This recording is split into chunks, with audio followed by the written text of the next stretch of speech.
ជាមណ្ឌលដ៏ល្អអប់រំដោយស្មងសពីបេដូ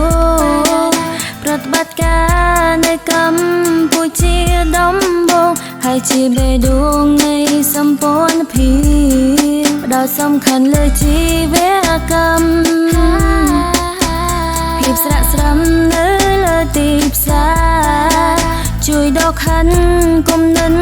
ដ៏មនុស្សផងគ្នាបន្ថែមប្រាជ្ញាឲ្យកាន់តែល្អយើងឆ្ពោះទៅកាន់សកលតែតម្កល់អត្តសញ្ញាណសិល្បៈវប្បធម៌បុរាណសញ្ញាណយើងនៅជាខ្មែរមកជាមន្តស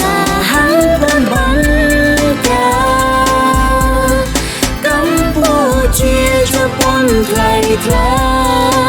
យើងគិតស្មើគ្នាហើយដើរទៅមកសំសាយអមរំជាការងារត្រីមកយើងរួមគ្នាដោយចិត្តបរិសុទ្ធឆ្ពោះទៅមុខដោយអត់រញរីដល់នៅចំណេះដឹងទូលាយกับសំសាយវប្បធម៌ចែករំលែកកម្ពុជាជប៉ុនដ៏ល្អ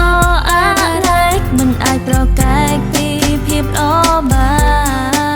នយើងឆ្ពោះទៅកាន់សកលតែតម្កល់អត្តសញ្ញាណសិល្បៈវប្បធម៌បុរាណសញ្ញាណយើងនៅជាខ្មែរមកជាមន្តសហប្របណ្ឌការកម្ពុជាជប៉ុនថ្លៃថ្លាយើងគិតស្មើគ្នា